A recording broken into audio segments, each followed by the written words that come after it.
From the point of view of someone who has lived with gnomes for some time, the hardest thing is to satisfy their keen interest for adventure and wonder. It was just a few weeks ago that we took our gnomes to Turkey.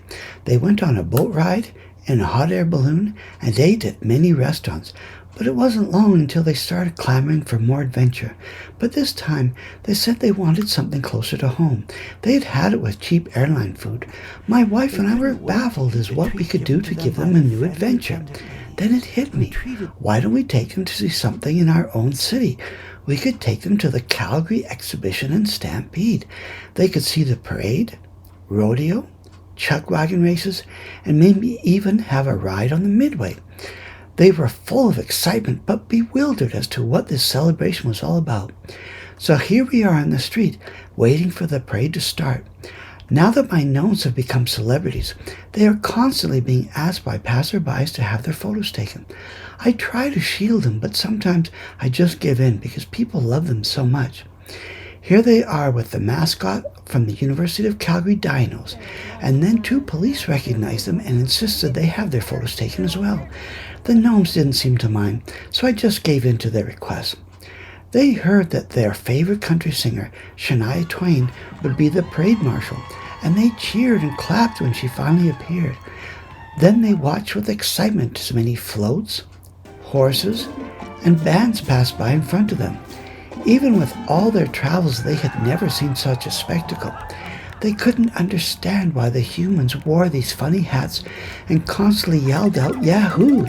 They thought that humans can be very strange sometimes.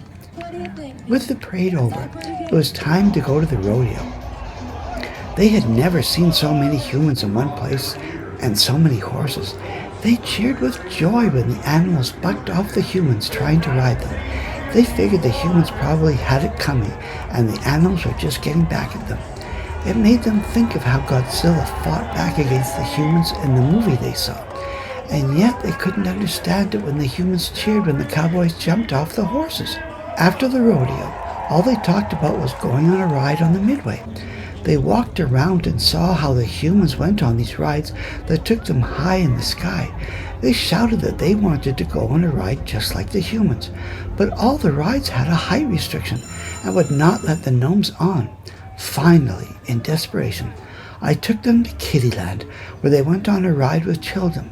They were outraged, saying that if they can go on a camel ride in Turkey, they can go on a ride like the humans on the Midway. Nothing I said to them would console their tender feelings. They were happy that no other gnomes were there to witness their public humiliation. With some time to kill before the chuckwagon races, we took our gnomes to see some of the animals on display. They made many friends among the chicks, pigs, and horses. But as always, they had to deal with photo requests from the RCMP and the military. The gnomes insisted that they pose with these officers who provide such an important service to not just the humans, but gnomes as well. Now it was time to get back to the grandstand and take in the chuckwagon races. They jumped with excitement at the beginning of every race and marveled at the speed with which the horses pulled the wagons around the track. Truly, these horses were noble beasts, and the gnomes had great respect for them. After watching several races from on high above, they begged me to take them down to the track level so they could see the horses thundering across the finish line. I hope you have enjoyed this adventure with the gnomes at the Calgary Exhibition and Stampede. They enjoyed every minute of seeing the rodeo, the chuckwagon races, and all their photo op requests.